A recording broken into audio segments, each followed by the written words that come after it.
Hey guys, this is Nogaro from apparoics.com. I'm doing a video on initial setup and navigation through the Game of War interface. So the account that we're looking at right now is a test account. I started it, already has 50,000 power.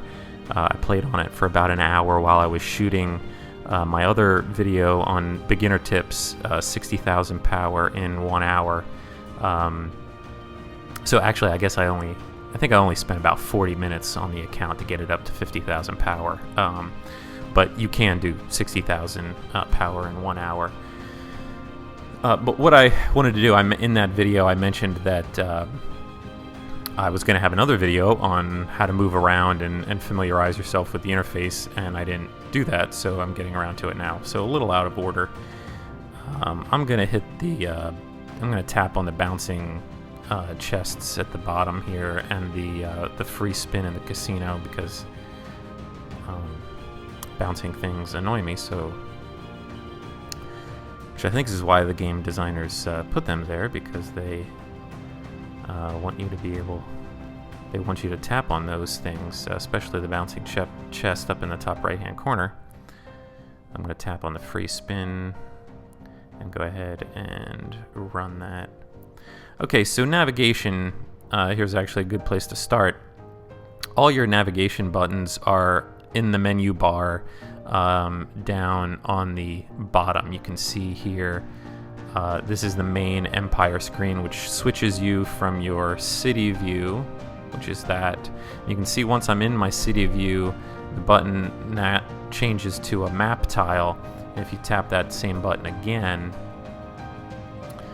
it will take you to the map view, and that is my city. That's my player account sitting right there. So as you can see, it is named Empire.143516666. The generic name you get when you create an account is Empire, and whatever number they assign you. Obviously, we want to change that because that's not very creative. So we're going to go into that after I show you some more things about navigation. The buttons on the bottom of the screen are your main navigation. So we've already gone over City View and Map View on the Empire button. The very next one I'm going to tap on is Quests. And you've got Empire Quests, Daily Quests, Alliance Quests. The Daily Quests and the Alliance Quests, if I tap on Daily Quests, you'll see I get a number of quests that I can complete. There is a timer at the top. You only get a certain number of quests every so often. So if I tap on one, let's say it's only going to... Let's do the one that's the lowest amount of time to complete, 3 minutes and 32 seconds. Now, you don't do anything in the quest. There's nothing that's going on. It's simply you tap the button, and at the end of the timer, you will get what rewards that quest brings. So if I tap on the quest itself, I can expand and say, okay, when the timer runs out, I'm going to get 400 hero experience points and 200 silver. Same thing if I tap back on the quests button again. I have Alliance quests down here at the bottom. And those are the exact same thing, except let's tap on the first one and see. For Alliance quests, you earn what is called Alliance Loyalty and Alliance Funds, which are both, they're two sides of the same coin. You basically, by completing this quest, you earn 500 funds for your alliance. You don't get to spend those, your alliance leaders do. But you earn 500 loyalty, which you do get to spend in the alliance store, and I'll do another video on the different types of currency in the game and how to utilize the alliance store. But in addition to the loyalty and funds, alliance quests also give you the same types of rewards, hero XP, and then different types of resources depending on what's in that quest. I can open up another one. You can see that one's different. That one's got wood in it. Let's open up that one. That's got stone in it. So it doesn't matter which one you choose. If I am not going to be on for very long and I'm getting right back off the game, what I'll probably do is choose the one with the longest timer, because the ones with the longest timers have the higher rewards in the current list that you're in. You can see the one in the middle here that's got 4 minutes and 49 seconds on the timer. You can see that's got more rewards than the shorter timer. If you're going to be on for a long time, you might as well pick the shortest timers and just keep coming back to this screen and starting a new one when the timer finishes. That way you can use those resources and gain that experience and immediately put it to use in the game.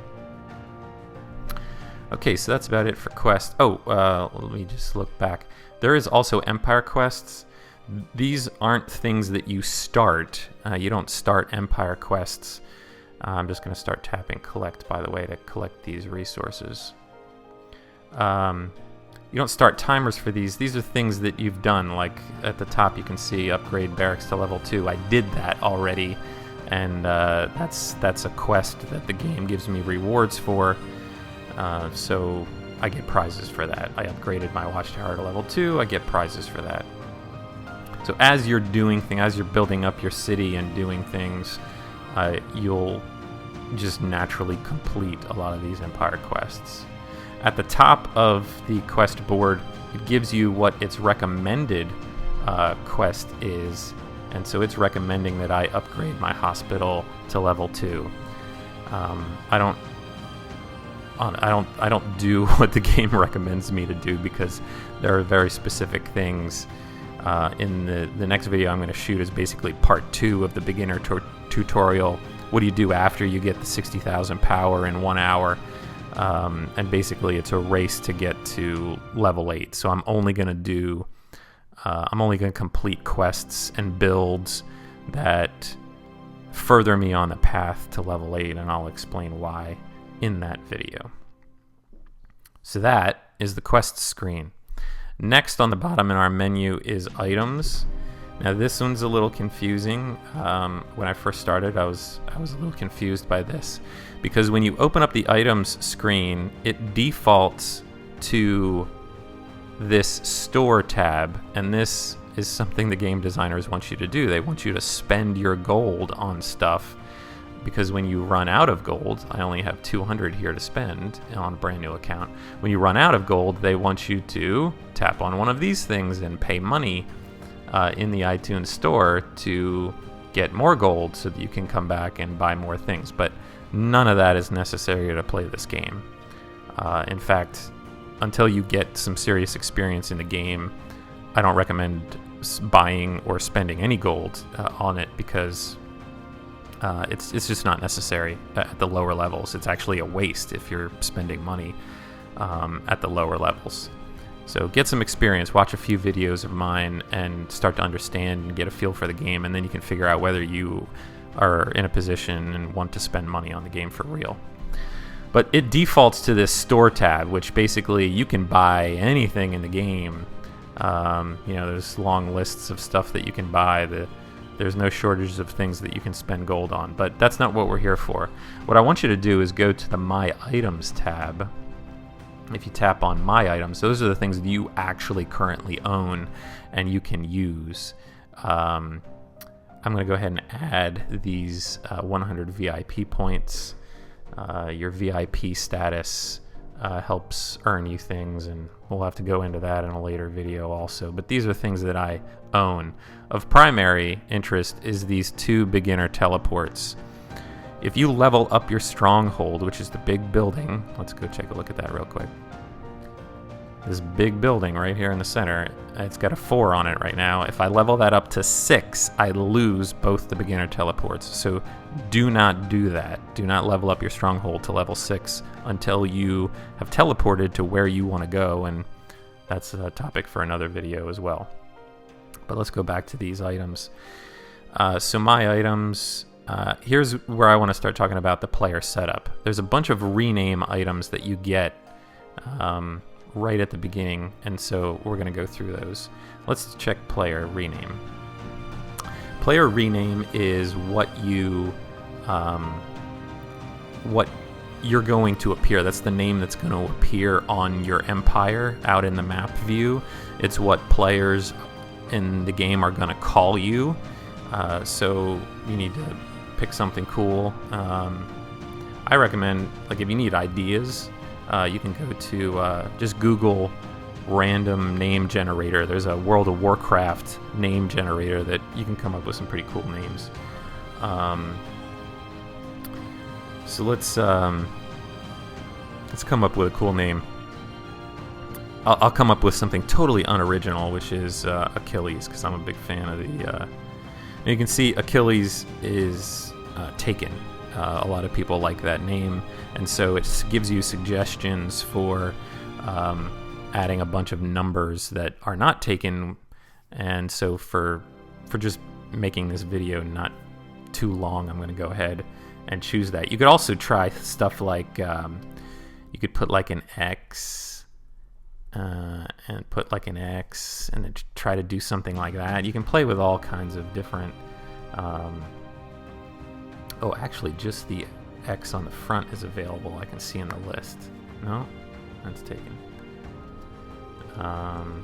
Do something like,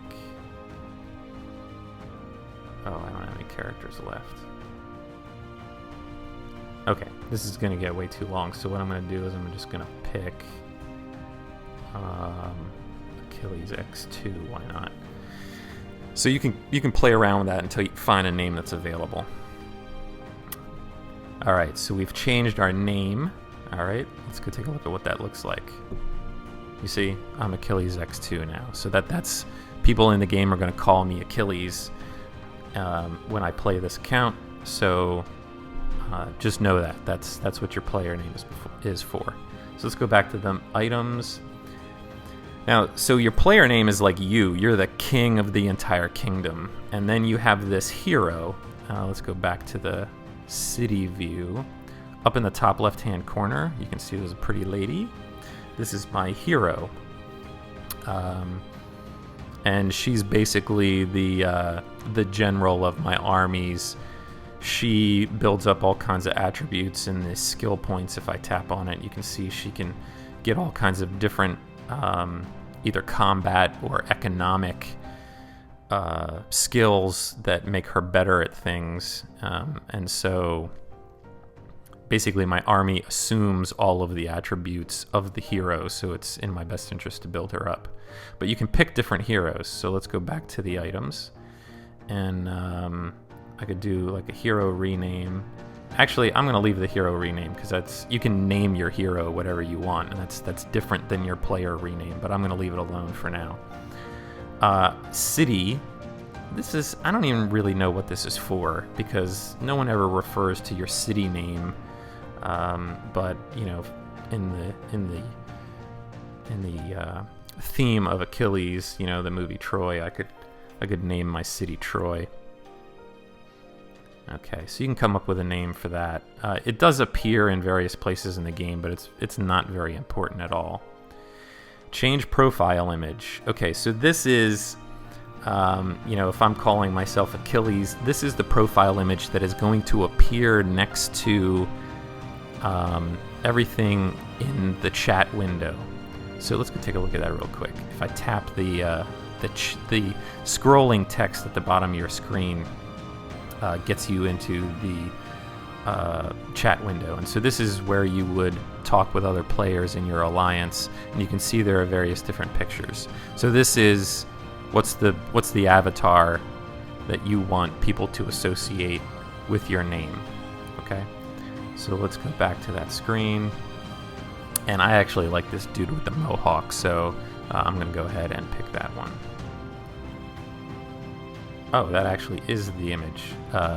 Okay, so actually I'm going to leave that alone, but you can pick another image if you want. You just tap on the image and move it around. But I like that one, so I'm going to leave it alone. I'm not even going to use that. Okay, so Hero Select is the last personalization item.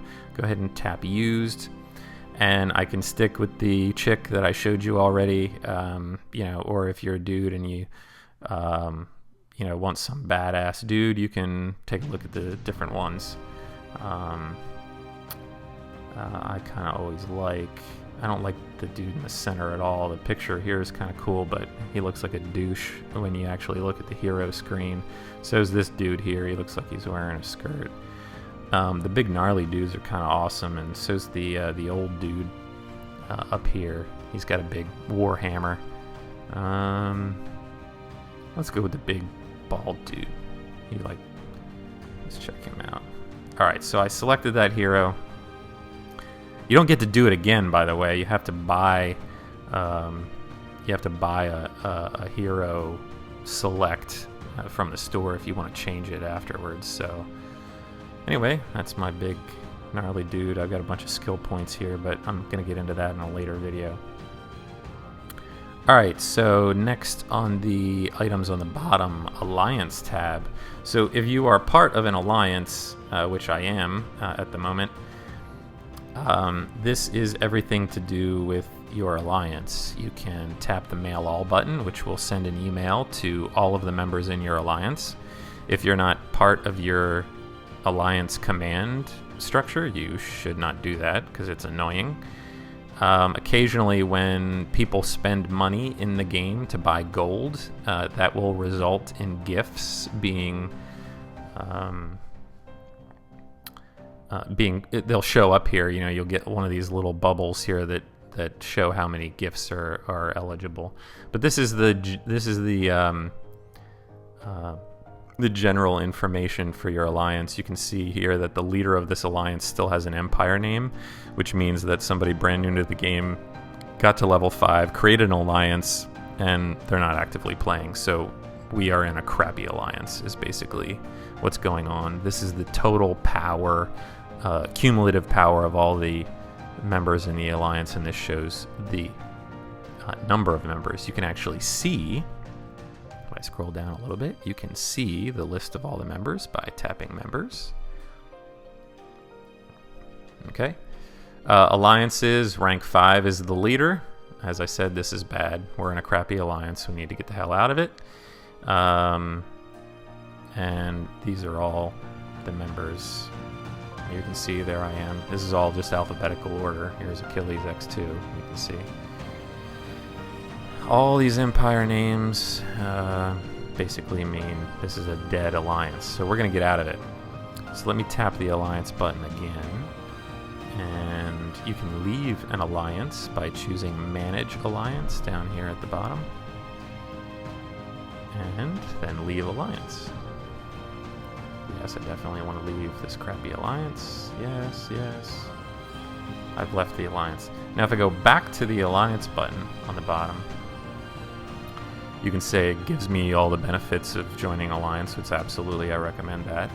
And it'll give you a default list of open alliances that you can immediately join. They don't screen their membership. You hit the join button, you're part of it. They're usually not the better alliances, but you know, it's worth a shot anyway. So it's usually listed in order of power, total power. The higher the power of an alliance, the higher it shows up in this list if they have an open membership, like I said. Alliances that are not open for membership, which means you actually have to get invited, you have to apply, and somebody has to approve your request to be a member. They don't show up on this list. You can look them up if you know their 3-digit code. You can look them up right here. But let's go ahead and try. I'm gonna join this top one. It's got 99 members. You can only have 100 members, so it's got one open slot. This has got a gift level of 6, which means it gets pretty good gifts. So I'm gonna go ahead and join that alliance.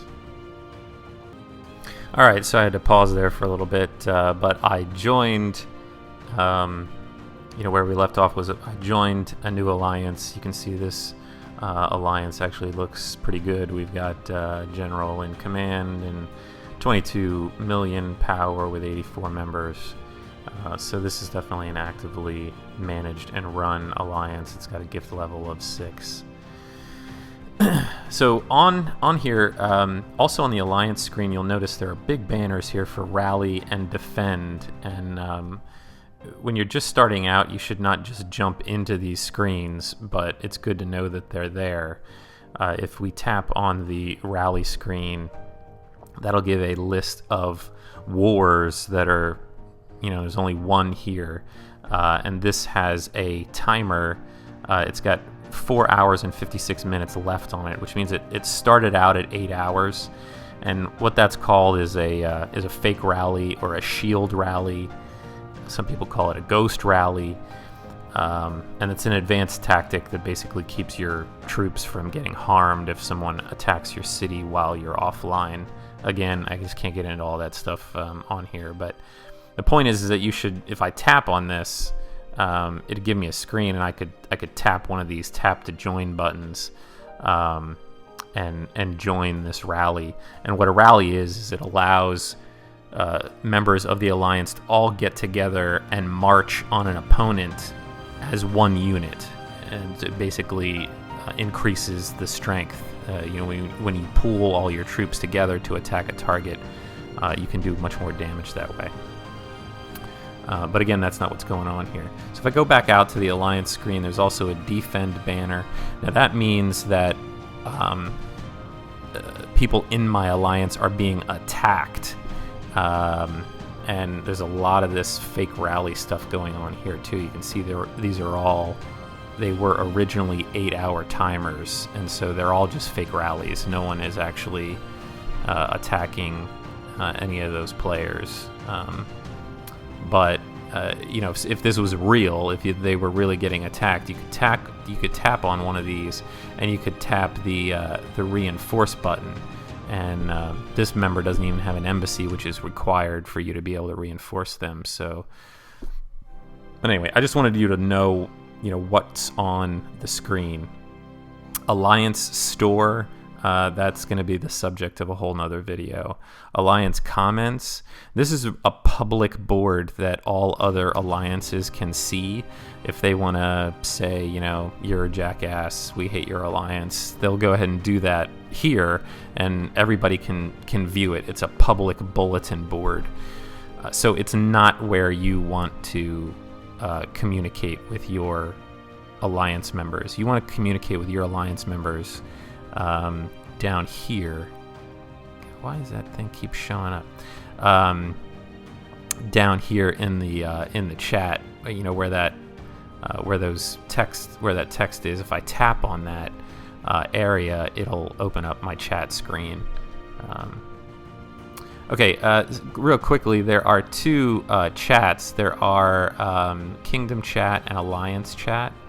And Alliance obviously is just chat for your alliance. Kingdom, if I tap on the Kingdom tab, that is open to everybody in the kingdom that you're currently in. I usually don't spend any time there. It's incredibly annoying. Now let's go back out. Mail. Okay, so if you're looking down on the bottom menu bar, the Mail button, this is basically just like email. In the inbox, you can see there's an inbox right here, and it's just like email for most functions. There is a reports tab, which is where if you scouted a report or if you scouted another city, or if you had a battle, you could find the results of the battle. All that stuff is in the reports tab.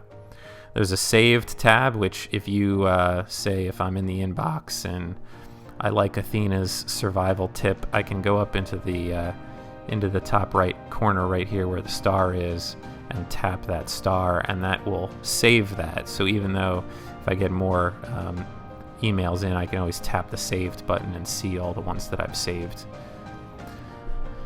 Notices, this is for various things, but mostly it tells you when members were kicked out of your alliance or when new members joined your alliance. That's the primary thing that's going on in the Mail tab. So that's Mail. Last button on the lower right hand corner, More. If I tap the More button, it gives me a bunch of different things. A lot of these are just shortcuts to stuff that you would get to by tapping on other things in your city. For example, train, right? So if I look at train right here, if I just tap on my barracks in my city view, I get the same screen. So these are just shortcuts. Building traps is the same as if you tapped on the walls in your city view. Crafting is the same as if you tapped on your forge in your city view. Hero is if is the same as if you tap your here. If I go to city view and up in the upper left hand corner, there's a picture of my hero. If I tap on that, that's the view that you get. So back to the more screen. There is a correct for rewards thing. This is really annoying, but some people love it.